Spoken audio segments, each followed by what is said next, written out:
Good morning, good afternoon, good evening. Welcome back for another video. It's been a while since I've done a screen share video.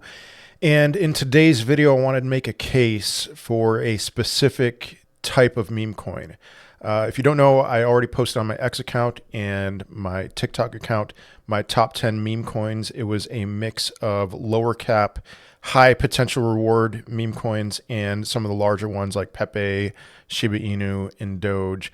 And so if you haven't done that yet, go to my X account, WWBitcoin, hit the follow button there. Check out my, as of right now, my second most recent tweet where I talk about that top 10 list. But I want to focus in this video on a specific niche within that top 10 list that I am pretty much as convinced as you could possibly be that this niche is going to give you among the best returns for meme coins, that and also a niche that what I believe, even though it's low market cap, is very much on the low risk side. So best of both worlds. But before we dive on into that, this is not financial advice. This video is for entertainment purposes only. Please do your own research. I am not a financial advisor. And while I appreciate that so many of you are hopping in here from all over the place, you've got to hit that subscribe button. I go live multiple times a week. I try to keep up as much as possible with this rapidly evolving crypto space. Hit the subscribe button, turn on the notification button as well so that you don't miss a thing. And so, okay. This shouldn't be a surprise to you. The first chart that I'm going to pull up. It is HeeeHeee. It is a cryptocurrency that, for better or worse, you know, there's certain legal challenges that I have to face, and not talking about price predictions or anything like that. But for better or worse, this is a cryptocurrency that I created. And so what's the history with that? I mean, you could see lots of excitement initially, and then a retrace, which is pretty much what happens with every meme coin, and then a floor. But then the last few weeks have been very exciting for HeeeHeee, and I am thankful to say that I bought significantly on the dip. But if you don't know, I burned my entire bag. It was 23% of the supply. At one point, it was worth $14 million. At the moment of the burn, on the day of the burn, at least, it was $7 million. That ended up being a sell the news event, because why not? You know, I remember still seeing the sales. Somebody sold $86,000 worth of HeeeHeee, which caused this this snowball effect to happen. And then it just kept on going down and down and down and down until it was pretty much over. Bottomed out on August 4th of this year, and then hung around for a while, was very flat. What a great buying opportunity that was. And then it's just been pretty much up only. It's up 9x from its bottom, from the bottom that it leveled off at. It's up much higher than that from that bottom on August 4th, but let's not talk about that. You're going to see a common theme with a lot of these cryptos that I'm showing you, the ones that are in this niche. So we have HeeeHeee, we have Solnik, which, as you can see, very similar. Didn't have as high of a peak as HeeeHeee did, but pretty flat. Under $1 million market cap, just like HeeeHeee at one point. And then it's pretty much been up only over the last few weeks. And then Soba, Soul Bastard, same deal, didn't have as high of a peak, but had a flattening period. And then again, just like a lot of other, like the other two that I mentioned, has been pretty much up only over the last few weeks. So what is this niche? Well, actually, before I even get into that, let me compare these three cryptos to cryptos that are not in the same niche. And so you can see what just the comparison here.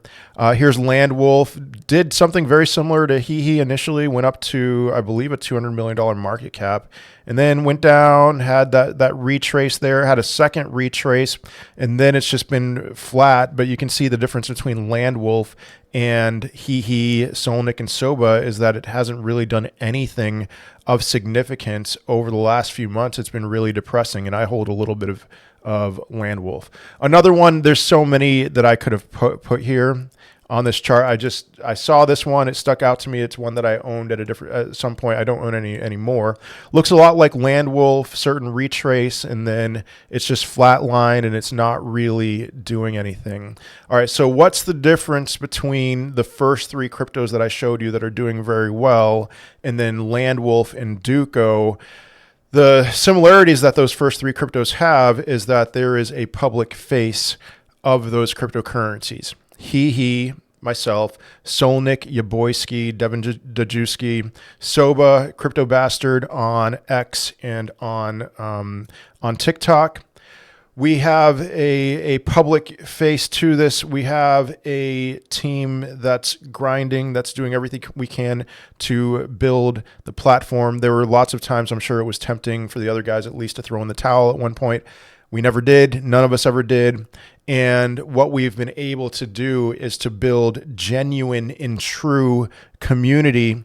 And so the reason why you see these rises and it continues to go up is that our communities are not selling. Now, sure, they may take some profits along the way, but because of the community and because of the public nature of our cryptos, that you can just so easily see that the face of that crypto or the team behind them, that they are genuinely grinding, genuinely trying to see this become much more significant than it is right now, that it's so much easier to believe in these three projects and other ones like it over a Landwolf or a Duco.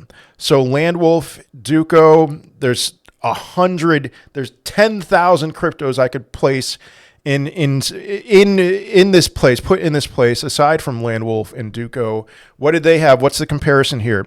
You have anonymous wallets, you have founders, you have people who all that they were in it for, at least in the beginning, was to make $1 million, make more than that. And once they got their millions, the marketing, well, the mission accomplished. You know, I wouldn't be surprised if there were multiple people who made millions of dollars, who made at least $1 million off of Landwolf because, I'm not too familiar with the significance of the meaning of the word cabal, but they were a part of a cabal, I suppose a team of insiders who did exactly what, set off to do exactly what they wanted to do. I have an idea as to who is on that team for Landwolf, but I am quite certain that they've done very well with their own bags. And so, and their aim is to be anonymous so that they can make money off of it. And you are their exit liquidity. Duco, I don't know anything but behind the team, the founders of Duco. I would not be surprised if it was the same thing. Compare that with HeeeHeee. You want to know how much money I have made off of HeeeHeee? Well, I burned my entire bag. So could you say negative $7 million? There's that. I have been accumulating. I bought all throughout almost every day when HeeeHeee was under a $1 million market cap. And so I'm up right now, but I haven't sold a dime for personal profits. And I put $25,000 of my own money into advertising. So forget about the $7 million. I would say I'm down about $25,000 on this. And I don't know what I'm going to do. I have a very public wallet I call a buy and never sell wallet. I am not going to sell that. I could see myself donating that. Maybe I'll even burn some of the supply. I have another wallet that I've also been accumulating on that, perhaps crazy, heaven forbid, I might actually sell some of that and maybe pay my kids' tuition at school or something. But I'm telling you right now, I have not sold a dime from that other wallet. And it's the idea of even selling $100 worth of this is so painful to me. So I don't know what I'm going to do with that. Maybe I'll just donate that as well. And then maybe, let's say HeeeHeee still has multiple X's from here. Maybe the way that I win in terms of making profits off of this is through donations. There's a donation wallet that's set up. I've gotten a little bit of donations, but I mean, really, I would expect the donations to start rolling in if we were to hit a new all-time high or something like that. But not right now. So I guess that's my hope, is that I do end up in the black on this. So all right, compare that. Compare what I just said to Landwolf and Duco. People who launched Landwolf made 6-7 figures. It's already taken out. It's over. Okay. Devin with Solnick.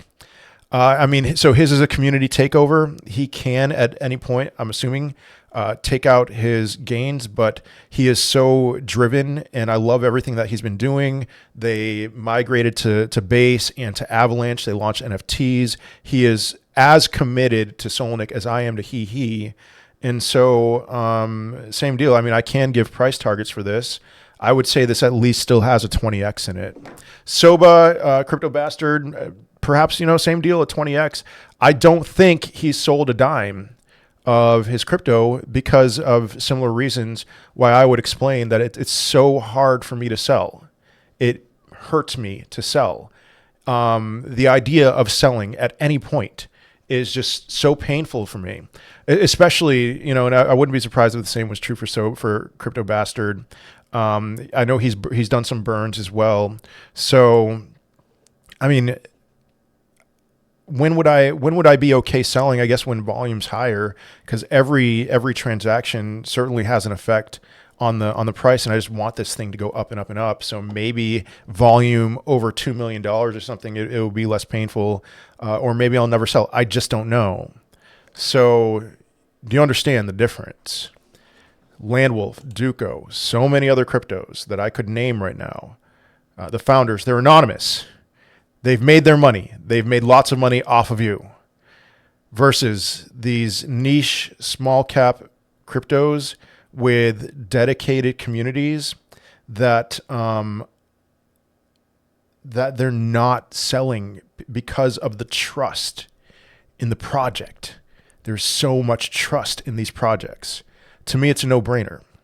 Now, my portfolio consists of of cryptos like this: HeeeHeee, Solnick, and Soba. And then my Memecoin portfolio consists of the larger caps like Pepe, Shiba Inu, Dogecoin, Brett.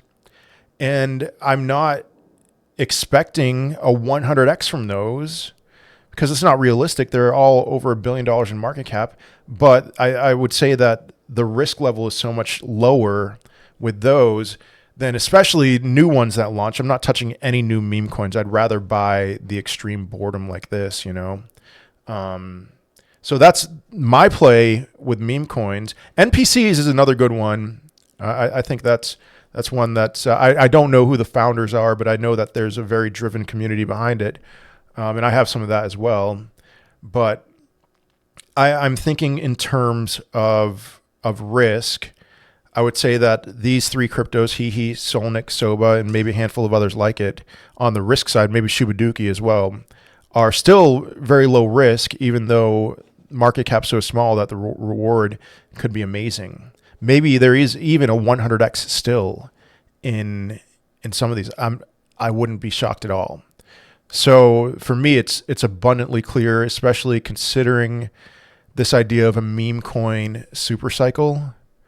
I think that we are going to enter a time when we have an alt season, whether that's sooner or later, when meme coins just suck up a lot of that. And, I can't give predictions on volume for HeeeHeee at least.